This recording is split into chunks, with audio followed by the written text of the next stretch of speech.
사망 권세 이기시고 부활하신 주님의 거룩한 성일, 하나님 전에 나와 신령과 진정으로 예배드리는 하나님의 백성들을 축복하시고 오늘 이 시간에도 하늘문을 여시사 예비하신 하나님의 신령한 은혜를 부어 주시옵소서. 말씀이 선포될 때마다 내게 주시는 말씀으로 아멘으로 받을 때 병든 자가 일어나게 하여 주시옵시고, 마음의 절망과 상처가 있는 분들이 치유받게 하여 주시옵시고, 오늘도 부활의 영으로 충만히 채워주셔서 오늘 이 시간 한 시간 말씀 듣는 이 짧은 시간에 나의 인생의 방향이 바뀌어지게 하시고 결단이 있게 하여 주시옵시고, 내가 먼저 변화받음으로 다른 사람에게 변화를 일으킬 수 있는 능력 있는 삶을 살아가는 우리 모두가 되게 하여 주시옵소서. 만삭되어 태어나지 못한 것 같은 부족하고 연약한 종이 거룩하신 하나님의 말씀을 들고 거룩한 난에 섰습니다.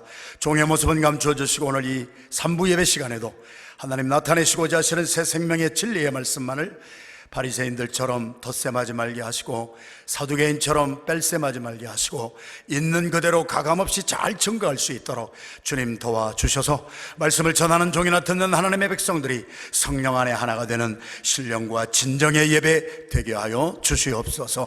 예수님의 이름으로 감사하며 간절히 기도 올리옵나이다.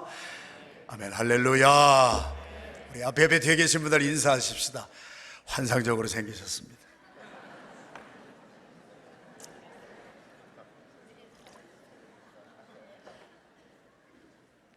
동영상을 얼마 전에 봤는데요, 86세 되신 할아버지 한 분이 손잡벌 되는 우리 경찰관 앞에서 눈물을 뚝뚝 흘리면서 취조를 받고 계시는 동영상을 어느 분이 저에게 보내주셨어요.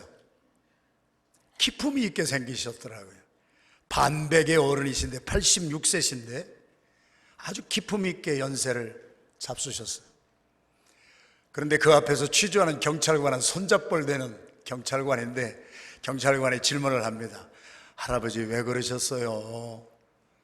할아버지 잘 사시는 분인데 아들하고 며느리하고 손자 손녀하고 다복하게 사시는 분인데 어떻게 하다 그러셨어요? 경찰관이 질문을 하니까 할아버지가 눈물을 뚝뚝 흘리면서 말씀을 하세요. 내가 20대 때에 시장에서 가게를 내고 사업을 시작했는데 열심히 일을 하다가 시장에 장 보러 오신 어떤 아주머니의 장바구니에 지갑이 들어있는데 지갑이 이렇게 열려 있더라는 거예요. 자기도 모르게 손이 갔다는 거예요. 그 돈을 취한 거예요. 할아버지가 눈물을 흘리면서 하시는 말씀이, 내가 그때 잡혔어야 되는데 그때 안 잡히신 거예요. 그것이 버릇이 됐어요. 습관이 됐어요.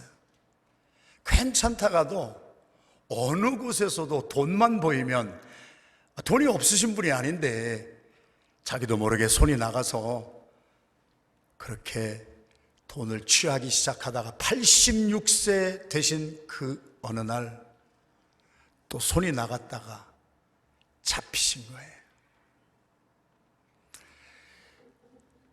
인생을 살면서 우리 어른들께서 먼저 인생을 사시고 남겨놓으신 말씀이 틀린 것이 거의 없는 것 같아요. 3살 버릇이 8가지 갑니다. 오늘 선교 부흥 집회의 마지막 이 시간에 제가 여러분들하고 나누려고 하는 메시지의 주제는 습관입니다. 습관 하나가 어렸을 때 잘 길러져 가지고 그 좋은 습관이 평생 그분에게 유익을 주는 분들을 제가 많이 봤어요. 거꾸로 어렸을 때 습관 하나를 잘못 길렀어요. 그 잘못된 습관이 80까지 가는데 그 잘못된 습관이 항상 발목을 잡아요. 잘못된 습관 때문에 불화가 일어나요. 잘못된 습관 때문에 잘 나가는 것 같던 사람의 삶이 갑자기 제동이 걸리는 것을 많이 보았어요. 습관은 무섭습니다. 수년 전에 여러분들이 기억하실 것인데 베스트셀러가 되었던 스티븐 코비라고 하는 분이 지었던 책이 있어요. 다방면에 걸쳐서 성공한 사람들을 샘플로 모아가지고 이분들이 성공하신 이유가 어디에 있을까? IQ가 좋았을까? 무엇이 운동선수로 성공한 분, 사업으로 성공한 분, 뭐 예능, 체육, you name it. 그런 다방면에 걸쳐서 성공한 사람들을 다 모아다가 DNA가 무엇인가 추출을 해보고 쓴 책이 스티븐 코비의 성공하는 사람들의 7가지 습관입니다. 습관은 한 사람을 성공하게도 하고 한 사람을 실패하게도 하는 시작이 됩니다. 3년 전에 제가 살고 있는 미국에서 뉴욕타임즈의 기자 중에 찰스 드위그라고 하는 기자가 있는데, 찰스 드위그가 3년 전에 써서 미국에서 베스트셀러가 된 책 이름이 Power of Habit입니다. 습관의 능력이에요. 여러분의 습관은 무엇입니까? 무의식 속에서라도 내 손이 나가고 잠재의식의 영역에서 나를 드라이브해서 오늘 또 나를 몰고 가게 하는 여러분의 습관은 무엇입니까? 창세기부터 요한계시록까지 습관의 주제를 가지고 제가 말씀을 쭉 연구하면서 놀라운 사실을 발견합니다. 오늘 저와 여러분들이 봉독한 하나님의 말씀은 누가복음 22장의 말씀인데, 예레미야서 22장과 짝된 말씀이 있어요. 신령한 것은 다 짝이 있어서 구약에 일어났던 말씀이 신약에서 완성이 되고 신약에 일어났던 일들을 구약이 조명해 주는 것을 봅니다. 우리 다 함께 한번 따라 하실까요? 구약은 신약의 모형이요, 신약은 구약의 완성입니다. 제가 지어낸 말이 아니고 히브리서에 기록된 말씀, 구약에 일어난 인물, 사건 모든 것은 앞으로 오실 예수 그리스도의 모형이요 그림자다. Shadow and copy라고 히브리서에 기록이 되어 있어요. 오늘 누가복음 22장에 짝된 모형적인 말씀이 예레미야서 22장에 기록이 되어 있어요. 여러분들이 집에 가셔서 예레미야서 22장을 읽어보시면 우리 대한조선이 멸망할 때의 고종, 순종, 영친왕, 이렇게 한 나라가 멸망할 때 왕들이 쭉 있잖아요. 예레미야서 22장의 말씀에 보면은 남유다 왕국이 멸망할 당시에 있었던 마지막 왕들의 이름이 쭉 나와요. 시드기야 왕이 나오고 여호야긴 왕이 나오고 여호야킴 왕이 나와요. 그 중에 눈물의 선지자 예레미야가 왕이여, 백성들이여, 우리가 이렇게 살다가 망합니다, 정신 차려야 됩니다 하고 멸망을 예고하면서 숱한 예언의 말씀을 선포했는데도 여호야김 왕이 말씀을 듣지 않아요. 성경에 보면 여호야김 왕의 습관이 하나 있었다고 성경은 기록하고 있어요. 너희의 습관은 어렸을 때부터 하나님의 말씀을 청종하지 아니하는 것이 너의 습관이 되었도다. 왕이지만 아버지잖아요. 집안에서 아버지가 무슨 행동을 하면은 카피하고 베끼는 사람이 아들입니다. 제가 40여 년 동안 전 세계를 다니면서 많은 사람을 만나고 많은 가정을 가보고 그러면서 제가 깨달은 것이 하나 있는데 한번 따라해 보실까요? 이 세상에 문제 자녀는 없습니다. 문제 부모가 있을 뿐입니다. 우리는 자식들 보고 자녀들 보고 못한다 뭐한다 막 말을 하지만 저도 아들들이 있는데 가만히 보면 아들들이 행하는 것이 꼭 저를 베껴서 해요. 아버지가 습관에 하나 있었는데 하나님의 말씀을 청종하지 아니하는 것이 습관이 된 것을 누가 보고 자라느냐? 아들이 보고 자라는 거예요. 여호야김 왕의 아들의 이름은 여호야긴인데 제호야킴스 son 제호야친. 그런데 이 사람의 이름이요 성경에 3가지가 나와요. 이름이 여호야긴이라고도 했다가 여고니아라고도 했다가 고니아라고도 불러요. 한 사람의 이름이 3개 나왔다고 하는 것은 무슨 것을 말해요? 한국에도 가면 장명소가 있어가지고 팔자를 바꿔보려고 이름 바꾸잖아요. 내가 이름을 바꾸면 뭐 좀 삶이 좀 달라질까? 왕이 이름을 3번을 바꿔요. 그런데 팔자가 안 고쳐져요. 인생의 변화는 불꽃 같은 눈으로 우리의 심장과 폐부를 감찰하시는 하나님 앞에 오늘도 선포되는 하나님의 말씀이 양날이선 어떤 검보다도 예리하여 우리의魂과 우리의 영과 우리의 관절과 우리의 골수를 찔러 쪼개는 하나님의 말씀으로 우리의 심령이 수술을 받고 우리의 마음이 변화받을 때 우리의 인생은 변화받게 되는 줄로 믿습니다. 겉으로 아무리 꾸며도 심령에 수술받지 못한 사람은 절대로 이름을 바꾼다고 해서 인생이 변하지 않아요. 고니아라고도 부르고 여고니아라고도 부르고 여호야긴이라도 이름을 3번이나 바꿨던 여호야김 왕의 아들 여호야긴은 18살 때 자기 아버지가 바벨론의 느부갓네살 왕에 끌려가요. 1차 침공 609년 BC에 아버지가 끌려간 후에 바벨론의 느부갓네살 왕이 2번째로 예루살렘을 침공했을 때 BC 597년 이번에는 아들이 끌려가요. 아들이 끌려가는데 아들 혼자 끌려가는 것이 아니라 아들의 버르장머리 습관 잘못 가리키는 것을 방조하고 그냥 보았던 그의 어머니도 같이 끌려가요. 어카운터빌리티가 있어요. 부모가 자식을 낳았다고 그냥 내버려 두면 되나요? 이게 성경이 주시는 메시지예요. 버르장머리 잘못 가리켜 놓은 엄마도 18살짜리 왕과 같이 끌려갑니다.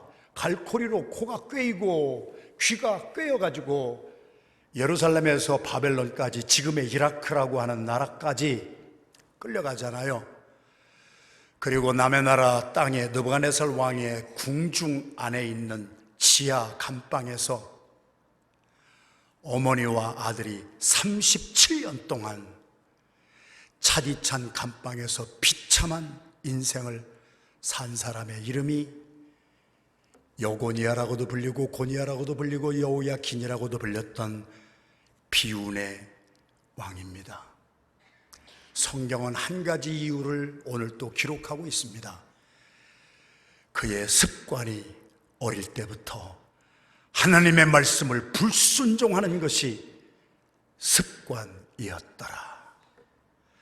습관 하나가 잘 되면 그 습관 때문에 내가 살기도 하지만 습관 하나 잘못 가리키면 잘못 가리킨 부모에게도 책임이 물어지고 엄마와 아들이 37년이라고 하는 그 귀중한 인생을 남의 나라 땅에 끌려가서 차디찬 지하 감방에서 37년을 살았다고 하는 것, 이런 말씀을 들으면서 우리는 무엇을 깨달아야 됩니까? 나의 습관이 무엇인가?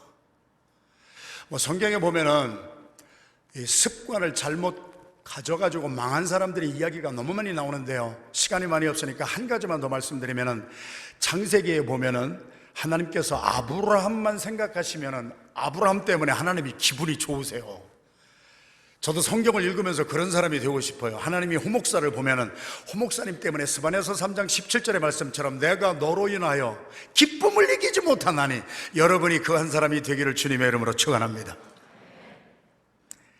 하나님이요, 아브라함이 어떤 경우에도 순종을 잘하니까 하나님이 아브라함만 보면 너무 기쁘셔서 아브라함의 피부치는 다 구원하시고 싶은 마음이 생기셨어요. 그래서 소돔과 고모라를 하나님께서 심판하실 때에 하나님이 아브라함을 생각하셔서 아브라함의 조카 롯까지도 구원하실 마음에 천사들을 보내잖아요. 창세기 19장에 기록된 말씀이에요. 천사들이 갔어요. 아브라함의 조카 롯에게 갔어요. 그래서 하나님의 메시지를 전하잖아요. 하나님이 내일 이 죄악이 관영한 소돔과 고모라 성에 불과 유황을 부어서 심판하실 거예요. 그러니까 빨리 여기를 피해서 도망가서 멸망당하지 않게 하세요.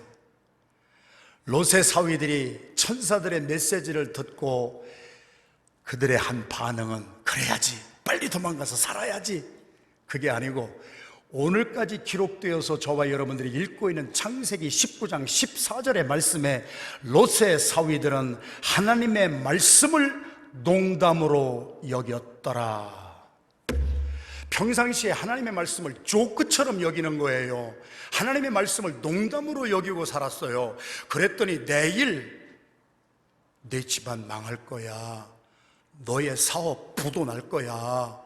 너의 자녀들 마약에 손을 대고 알코올에 손을 대고, 너의 남편 바람 피우고, 너의 아내 개가 깨져서 망하고, 별 얘기가 다 심판의 소리로 주어진다 할지라도 평상시에 순종하는 습관이 들어있지 아니한 사람은 머리로는 이해가 되는데 손과 발이 움직이지 않아요. 히브리서 5장 8절 말씀에 보면 예수 그리스도는 하나님의 아들이셨다 할지라도 고난 가운데에서도 한 가지 배운 것이 있는데 순종을 배우셔서, 순종은 학습되어지는 거예요. 어느 날 갑자기 하나도 순종하지 않던 사람이 갑자기 순종하는 일은 없어요. 예수님은 하나님의 아들이셨다 할지라도 어느 날 갑자기 순종한 것이 아니라 아주 작은 것부터 순종을 배워서 그것이 학습이 되어서 십자가에 못 박혀 달려 죽으실 때까지 순종할 수가 있었어요. 닭이 계란을 품으면 21일을 품으면 병아리가 돼서 나와요. 사람의 행동이라고 하는 것은 어느 날 갑자기 그렇게 되지는 것이 아닌 것을 우리가 알잖아요. 마음속에 어떤 마음을 품고 있으면 그것이 행동으로 부화되어 나오지요. 그 행동이 되풀이되는 것을 우리는 습관이라 부르지요. 그 습관이 우리의 인격이 되어서 정착이 되고 안착이 됐을 때 그 사람의 되풀이되는 행동, 습관은 그 사람의 인격으로 나타나는 거예요. 습관은 능력입니다. 한 사람이 어느 습관을 가지고 있는가가 그와 그의 자식들과 그의 집안을 멸망시키기도 하고, 내가 가지고 있는 순종의 좋은 습관 하나가 나도 살리고 내 자녀들도 살리고 주변에 있는 많은 사람들에게 유익을 끼치는 습관의 능력을 오늘 이 시간 회복하는 여러분들이 되시기를 주님의 이름으로 축원합니다. 본문 말씀 39절의 말씀을 다 같이 큰 소리로 함께 합독합니다. 시작.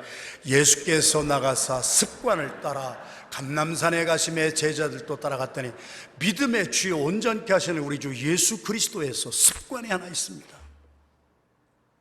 예수님의 습관은 이날이 예수님이 가룟 유다의 배반을 받고 대제사장과 바리새인과 서기관들이 검과 몽치를 가지고 와서 가룟 유다가 은전 30냥에 예수님을 팔아버리고 예수님이 잡혀가시는 그날 밤이에요. 예수님은 하나님이셨기 때문에 예수님 당신이 그날 밤 잡혀가실 것을 아셨어요. 도망가실 수도 있었어요. 피할 수도 있었어요. 그런데 예수님은요, 옵션이 여러 가지가 있었지만 피하지 아니하시고 어제 한 그대로 오늘도 습관을 따라 감람산에 올라가셔서 우리가 봉독한 말씀 그대로 무릎을 꿇으시고 제자들이 보는 앞에서 땀방울이 핏방울이 되어 뚝뚝 떨어질 때까지 전심을 다하여서 기도하셨을 때 예수님은 하나님이시기 때문에 기도하실 필요가 없으신 분인데 예수님이 행하신 모든 것은 on the job training이에요. 제자들에게 보여주시기 위함이었어요. 너희들도 이렇게 기도하거라. 너희들이 평상시에 기도하지 아니하면, 이 기도의 습관을 갖지 아니하면 어떤 일이 생겨도 갑자기 기도할 수도 없고 해지지도 않고 예수님이 보여주셨어요. 그런데 제자들은 저희들이 봉독한 대로 쿨쿨 잤어요. 기도하실 필요가 없으신 하나님은 기도하시는데 정말 생명 걸고 기도해야 될 저와 여러분들은 기도를 안 해요.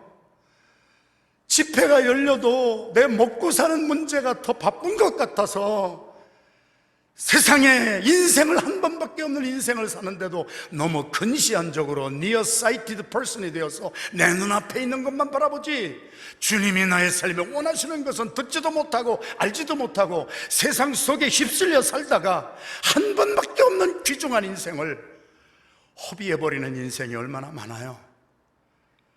이번에 3일 동안 집회에 참여해서 많은 분들의 간증을 제가 지금 듣고 있어요. 하나님이 주시는 말씀이 그의 심령을 쪼개고 우리 수술하여 주셔서 내 인생의 방향이 바뀌었다고 하는 분들이 나오고 많은 고백이 나옵니다. 여러분들 그동안 3일 동안 못 나오신 분들은 제가 정죄하는 것이 아니라 큰 소리로 한번 따라 하십시다. 끝이 좋으면 다 좋습니다. 사정이 있으셨겠지. 그러나 마지막 시간에라도 여러분 나오신 여러분들이 이 짧은 30분의 메시지 속에 하나님의 말씀을 귓전으로 듣지 마시고 가슴을 열고, 하나님의 말씀은 살았고 운동력이 있어서 좌우의 나라에 선 그 어떤 검보다도 예리하여 우리의 홀과 영과 및 관절과 골수를 찔러 쪼개는 하나님의 말씀에 내 심장이 수술 받으시고 오늘 여러분의 인생의 방향이 달라지는 위대한 결단이 있는 날이 되기를 주님의 이름으로 축원합니다. 카피라이터라고 하는 직업이 있어요. 광고 문구 만들어내는 사람이에요. 세계에서 제일 유명한 카피라이터는 나카이 다카요시라고 하는 일본 분이에요. 그분이 쓴 책에 보면은, 제가 패러프레이즈 하면은 우리의 형편에 맞추면은, 여러분 지난 3일 동안 은혜 많이 받으셨습니까? 네. 그래서 은혜 많이 받아가지고, 야, 내가 은혜 받았으니까 이제 앞으로 잘해야 되겠다, 나 신앙생활 잘해야 되겠다, 그런 것을 뭐라고 그래요? 작심삼일이라고 그래요. 제가 집회를 많이 다니면서 한 교회를 7번을 집회 간 교회가 있는데요, 7번 집회 가고 집회 마치고 나서 내가 다시는 주님 오시는 그날까지는 이 교회 다시는 안 오겠다고 그랬어요. 보니까 집회 신드롬에 걸려가지고 부흥의 은혜 받으면 다음에 부흥의 날 또 기다리고 또 기다리고, 이게 잘못된 거예요. 나카이 다카요시가 한 말이, 인생의 여러분들의 삶에 진정한 변화를 맛보기를 원하신다면 작심삼일하지 마시고 작은 습관 하나를 오늘부터 고치십시오. 그 작은 습관 하나가, 여러분이 오늘 고치는 그 습관 하나가 여러분의 앞으로 20년, 30년, 40년의 인생에 큰 유익이 될 줄로 믿습니다.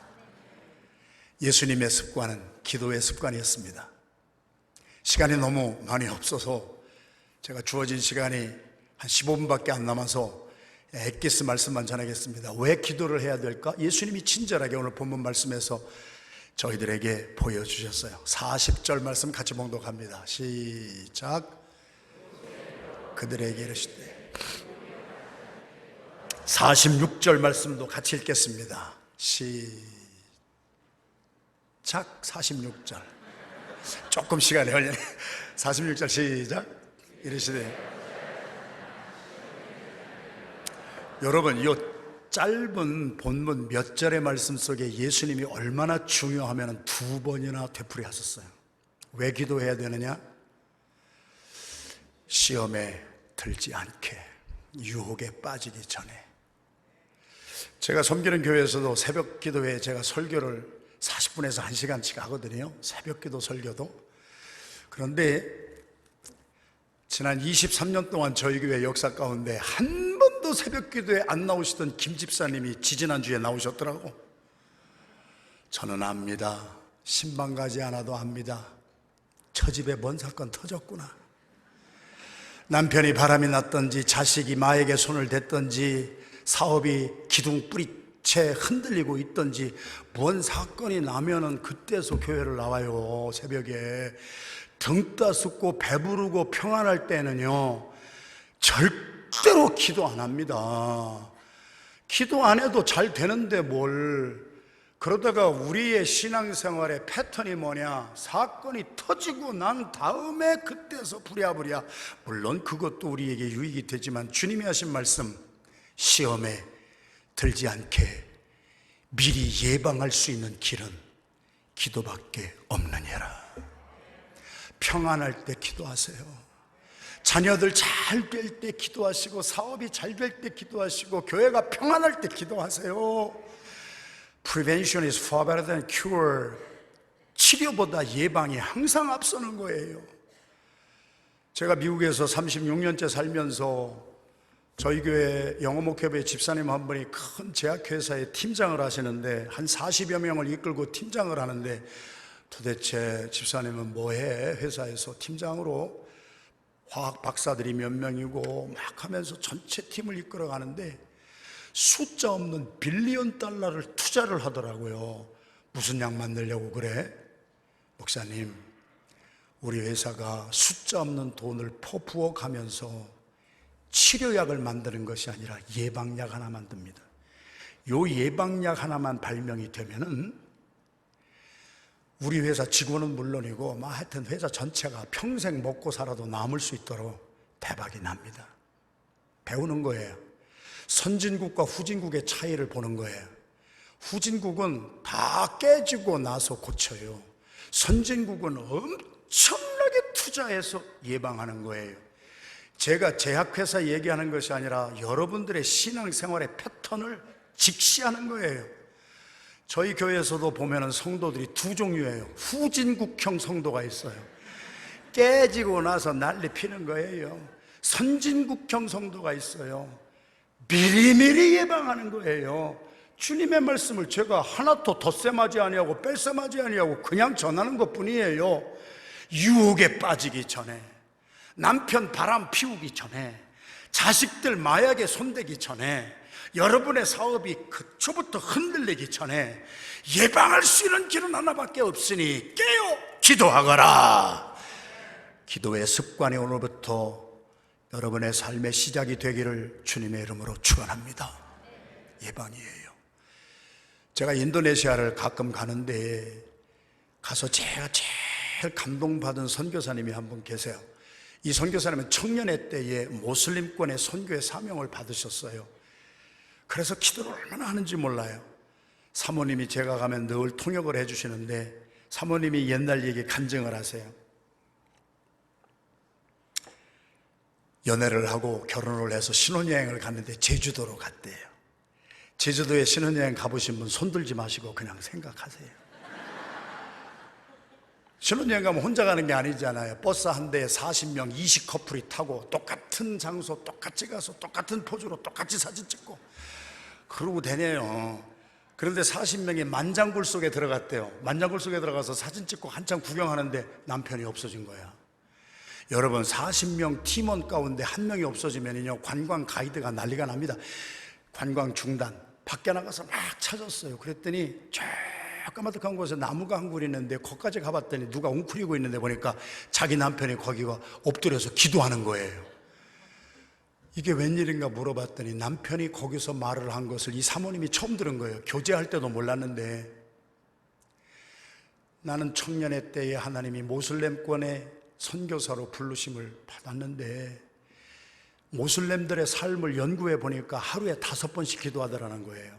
내가 하루에 5번씩 기도하는 사람에게 복음을 전해서 예수를 믿게 하려면 저 사람들보다 영적으로 세야 되는데 저 사람들이 5번씩 기도하면 나는 6번씩 기도해야 되겠다. 아무도 하라고 한 사람이 없는데 스스로 결단한 거예요. 그래가지고 24시간을 6등분 해가지고 그 시간이 되면 딱 무슨 일이 생겨도 엎드려 기도하는데 만장굴에 들어갔던 시간이 바로 기도하는 시간. 다른 사람들 다 구경하는데 혼자 밖에 나와서 엎드려 기도하는 그 남편이 조금 정신이 이상한가 생각했대요, 사모님이. 제가 가보니까 인도네시아에도 선교사님이 많이 계셔서 한 달에 한 번씩 선교사 회의가 모이고 바베큐 점심 해먹고 서로 격려하고 청군, 백군으로 나눠서 이제 축구 시합을 한 달에 한 번씩 하는데 이 선교사님이 골키퍼를 맡아 계셨습니다. 여러분이 벌써 무슨 일이 일어날까 예감을 하는 거예요. 한참 공을 차는데 골키퍼가 없어졌네 이때. 그래가지고 그 팀이 6대0으로 진 거예요. 선교사님들이 아무리 주의 종이라 할지라도 지고 나면 성질 나는 거예요. 그래가지고 이놈의 선교사 어디 갔나 하고 다 가서 찾아봤더니 아닌 게 아니라 저 산등성이 밑에 나무 밑에 나가서 또 꿇어 엎드려서 기도하는 거예요. 그 시간이 그 선교사님의 기도 시간이에요.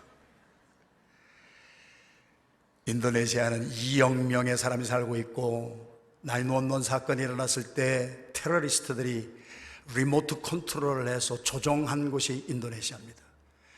모슬림의 본거지가 있는 곳에서 복음을 그들에게 전하다가 잡히면 추방 아니면 감옥에 빠지는데요, 하루에 6번씩 무릎을 꿇고 내가 미리미리 예방하리라, 이들에게 지지 아니하고 내가 더 강하리라 하셨던 이 선교사님, 교회에 가봤더니 한 사람의 모슬림 전도하기가 생명 내놓아야 되는데 600명의 모슬렘들이 기독교인으로 개종해서 600명이 모여서 주님을 찬양하는 소름이 쫙쫙 끼치는 현장을 제가 보았습니다.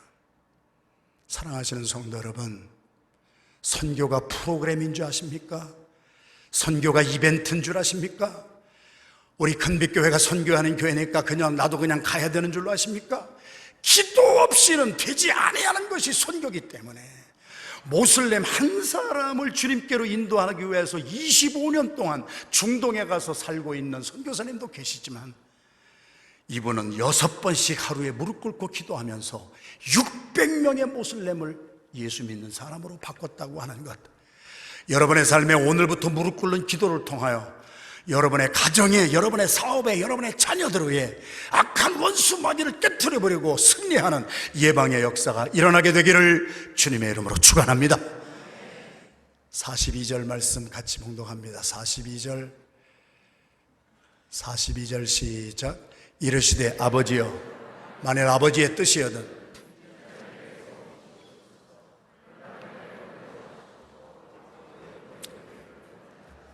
예수님에게는 신성이 있고 인성이 있으신 참 하나님이시요 참 인간으로 오신 분이에요.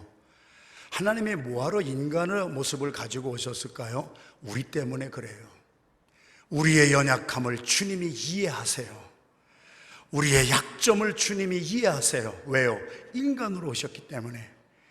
그래서 예수님도 이날 감람산에 올라가서 기도하시면서 아버지여, 인간의 고백이 나오는 거예요. 이 잔 넘었어요. 내가 꼭 죽어야 돼요. 인간의 모습이 나오잖아요. 내가 좀 인간적으로는 죽지 않고도 하나님의 구원의 역사를 이룰 수가 없을까요? 인간적인 생각이 나오잖아요. 여러분이 신앙생활하면서 인간적인 생각이 나올 때가 얼마나 많아요. 내가 꼭 선교 가야 돼요. 내가 꼭 시간 할애해야 돼요. 내가 꼭 이 돈을 귀중하게 벌었는데 이거 써야 돼요. 인간적인 생각이 나올 때가 얼마나 많으냐고요. 예수님이 그것 때문에 땀방울이 빗방울이도 떨어질 때 무릎을 꿇으시고 기도하시면서 응답받은 것은 내 뜻대로 마시고 아버지의 뜻이 이루어지기를 원하나이다. 왜 기도를 해야 됩니까? 하나님의 뜻이 무엇인지 분별하고 깨닫기 원하면 기도해야 돼요. 기도하지 아니하면 내 정욕대로 결정해요. 기도하지 아니하면 내 본능대로 결정하게 돼요. 기도하지 아니하면 내 계산대로 결정하는 것이 우리들의 삶이에요. 미국에 살면서 제가 정기적으로 다니는 곳 중에 정신병원하고 감옥이 있어요. 저희 교회 성도가 아니라 우리 한인 2세들, 나하고 아무 관계없고 교회도 다니지 아니하는 2세들 가운데 마약 때문에 감옥 간 아이도 있고 정신병원에 간 아이도 있고, 그래서 가끔 나하고 아무 상관이 없지만 한국인이라고 하는 이유 때문에 가끔 갑니다. 거기서 배우는 것이 많아요. 한 정신병원에 가서 제가 기가 막힌 것을 하나 봤어요. 환자가 들어왔어요. 지금 디지털 시대 아니에요. 첨단 과학이 많이 발전이 됐는데 이 환자가 치료받았는가 아직 치료를 못 받았는가 하는 것을 과학적으로 다 분별해내잖아요. 그런데도 1950년대 방법을 쓰고 계신 의사 선생님이 한 분 계세요. 정신이 조금 이상한 환자를 데리고 과학적인 치료보다도 1950년대 아날로그식을 쓰는데 조그마한 방으로 데리고 가요. 싱크대가 하나 있어요. 물을 틀어놔요. 그러면 물이 싱크대에서 넘쳐서 흘러내려요. 그러면 봉골레를 하나 쥐어줘요. 닦으라는 거예요. 그러니까 이 환자가 열심히 닦습니다. 물은 지금 어떻게 되고 있는데? 계속 흘러 넘치고 있는데 계속 닦아요. 그러면 한 30분 보고 있다가 한 6개월 더 계시다가 갔어야 되겠습니다. 어떤 환자를 데리고 가서 똑같은 일을 하는 거예요. 그러면 그 환자가 막 닦다가 하더니 가서 수도꼭지를 잠그고 문제의 근원이 어디 있는가를 발견하고 그리고 바닥을 잘 닦아요. 한 30분 잘 보고 있던 의사 선생님이 가셔서 짐 싸가지고 내일 퇴원하세요. 제가 정신병 의사와 환자 얘기를 하는 것이 아니라 우리들의 삶을 얘기하는 거예요. 캐나다까지 와서 말도 안 통하고 문화도 낯설고 미국에 와서 영어도 안 되고 정신이 돌아버릴 지경이고 그러는 가운데 우리는 우리의 삶의 문제가 근원이 어디인지는 알지를 못하고 지금 사업이 안 됩니다. 가게가 매출이 떨어졌습니다. 자식이 속을 썩입니다. 남편이 부하를 내게 합니다. 우리들도 열심히 눈에 보이는 현상만 닦아내려고 하지만 내가 하나님과의 관계가 어디서 깨져가지고 하나님의 은혜가 나의 삶에 흘러넘쳐야 되는데 흘러넘쳐야 될 하나님의 은혜가 나의 삶에, 나의 가정에, 나의 직장에, 나의 사업장에, 내 자녀에게 흘러가는 것이 아니고 다 줄줄이 새가지고 악한 원수 마귀만 기쁘게 하는 그 원인을 발견하지 못하는 이유가 무엇이냐? 기도하지 않기 때문이니라.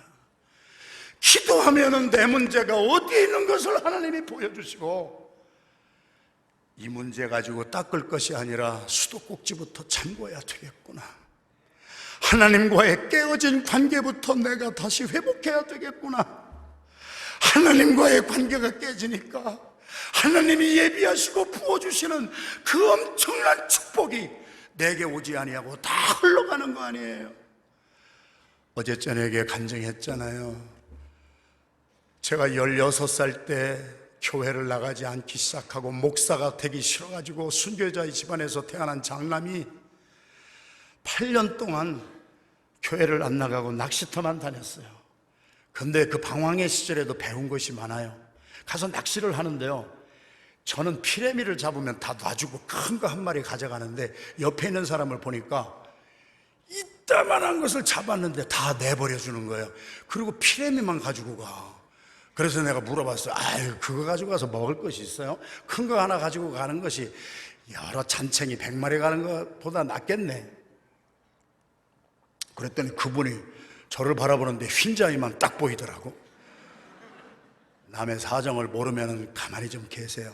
우리 집에 부엌에 후라이팬이 조그만 것밖에 없어서 그래. 자기의 후라이팬에 고기를 맞추려고 하는 이 인간이 받을 축복은 없습니다. 우리가 늘 그렇게 사는 거예요. 하나님이 원하시는 그 뜻대로 살면은 하나님의 은혜와 축복이 나의 삶에 넘칠 텐데 내가 가지고 있는 믿음의 그릇이 밴댕이 속만큼 작아서 나에게 하나님을 맞추려고 하니까 됩니까? 기도하는 사람은 하나님을 나에게 맞추는 것이 아니라 하나님 잘못했어요, 하나님 용서하세요, 내가 눈앞에 보이는 것 작은 것 찾다가 하나님이 주시는 큰 것 놓쳤어요, 내 뜻대로 마시고 이제는 하나님의 뜻이 나의 삶에 이루어지기를 원합니다. 바꾸셔야 돼. 기도의 습관이 회복되기를 주님의 이름으로 축원합니다. 그러면 하나님이 여러분을 향한 그 위대한 꿈과 원대한 축복의 그릇의 분량만큼 우리의 삶도 변화받게 될 줄로 믿습니다. 시간이 다 돼서 마지막 43절 한 절만 읽겠습니다. 43절 시작. 천사가 하늘로부터 예수께 나타나 힘을 더하더라. 저는 옛날 성경을 이게 손때가 묻어서요, 늘 이 손때 묻은 성경을 가지고 다니는데 제 옛날 성경에는 천사가 아니라 사자가 하늘로부터 예수께 나타나 힘을 더하더라, 사자라고 돼 있어요. 어제 제가 여러분들하고 나눈 그 유박사가 요 성경 구절을 공부할 때 손을 또 들더라고. 유박사가 누군지 모르시는 분은 어제 안 나왔기 때문에 집회는 한 번 빠지면 3대가 후회한다니까, 저 아버지가. 그 유박사가 손을 들더니 저한테, 목사님, 감남산에는 사자가 그렇게 많았나요? 그래서 그 사자가 아니라 이 사자요. 기도하는 사람은 외롭지 않습니다. 저희 교회 집사님 딸이 코넬 대학교에 들어갔습니다. 하버드 가는 아이들 있고 존스 홉킨스, MIT 가는 아이들도 많은데 코넬 대학에 들어갔어요. 미국의 대학은 대학원보다 더 힘들잖아요. 저도 28살 때 미국의 대학교 언더를 1학년으로 들어가서 32살에 졸업을 하고, 나보다 늙은 학생이 한 명도 없었던 그런 대학의 간증을 여러분들이 엊그저께 들으셨잖아요.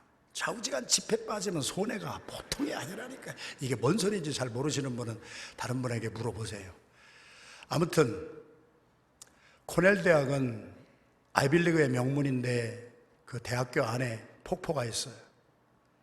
저의 큰 동서가 코넬 대학의 경영학 교수로 오래 있었기 때문에 코넬 대학에 가보면은 폭포가 있는데 학사 관리, 학점 관리가 안 되는 아이들이 매년 폭포에 몸을 던져서 자살하는 학생들이 나와요. 미국 대학은 들어가기는 쉬운데 나오기가 너무 힘들어.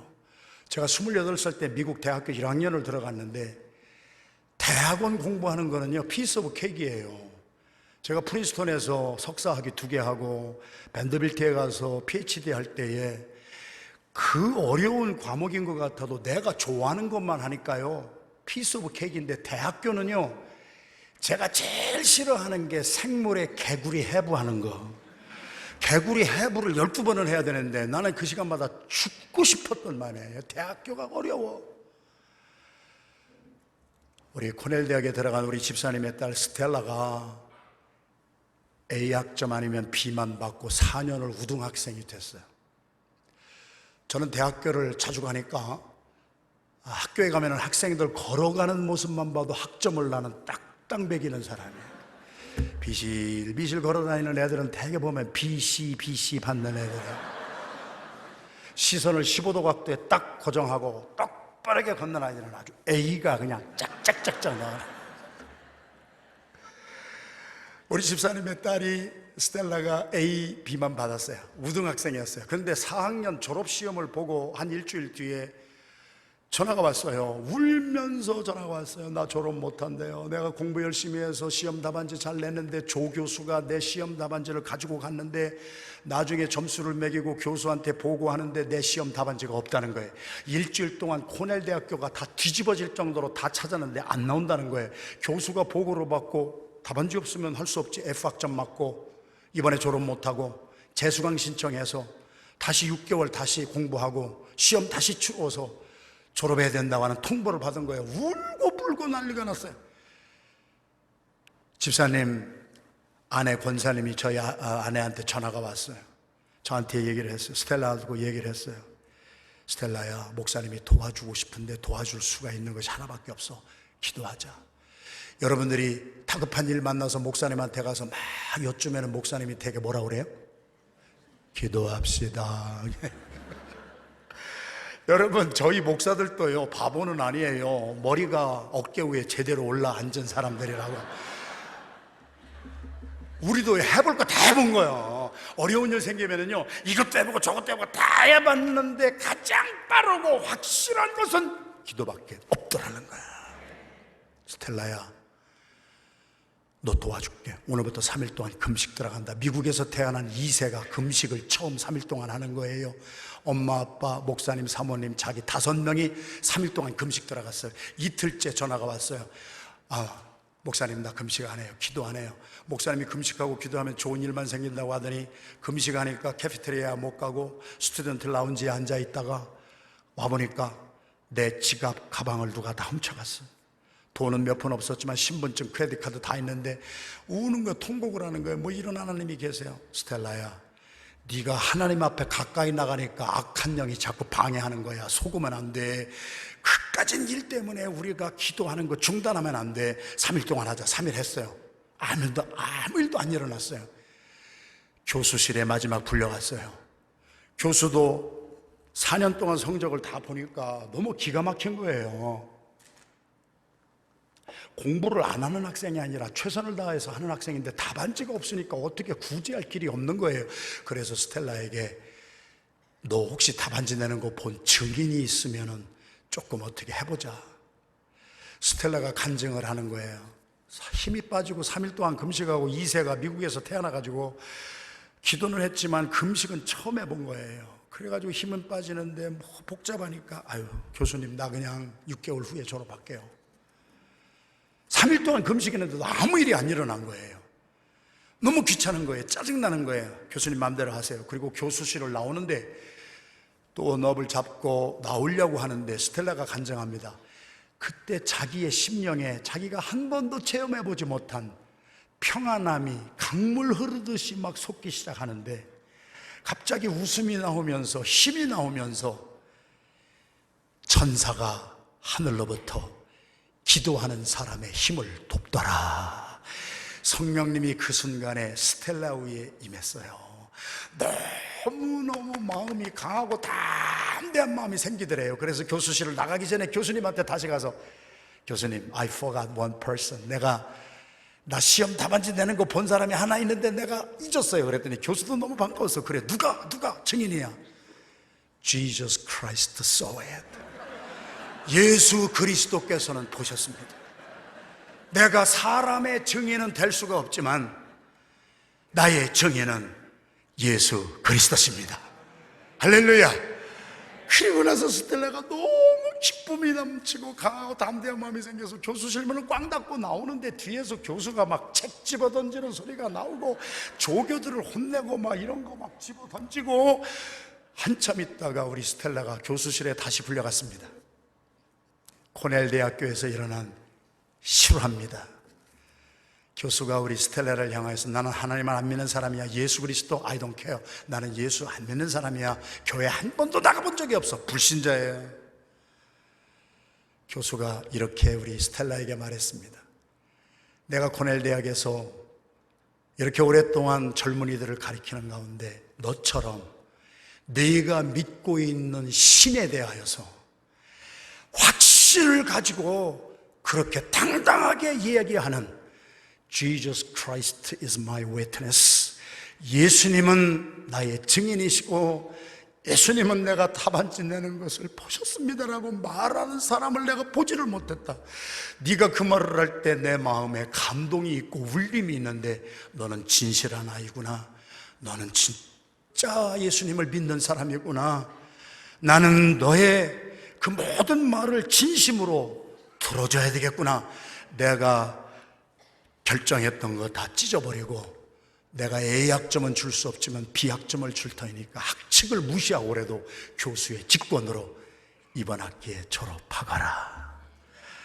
주님께 영광 올려드립니다. 할렐루야, 할렐루야.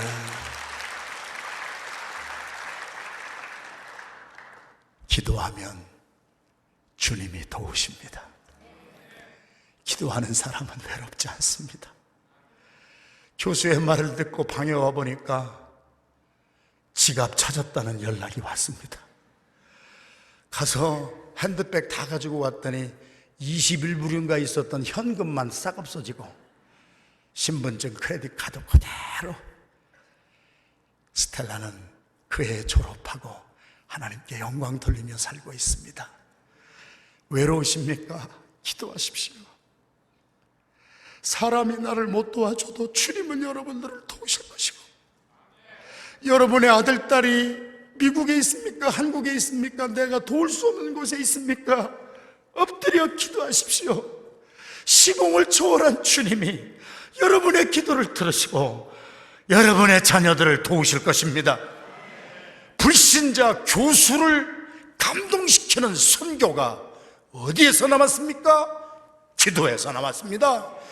우리가 단기 선교 가면서 기도 하나 하지 아니하고 선교가 프로그램입니까? 이벤트입니까? 프로그램입니까? 아닙니다. 선교는 불신자의 마음까지 감동시키는 기도를 통하여 주님의 도우심을 받을 때 주님이 일하시는 것이 선교인 것입니다. 내가 하는 것이 아닙니다. 나를 통하여 주님이 일하실 수 있도록 무릎 꿇고 기도하시는 가운데 주님의 도움을 얻고 능력을 입고 힘들고 험난한 디아스포라의 삶에 승리하시는 여러분 모두가 되시기를 주님의 이름으로 축원합니다.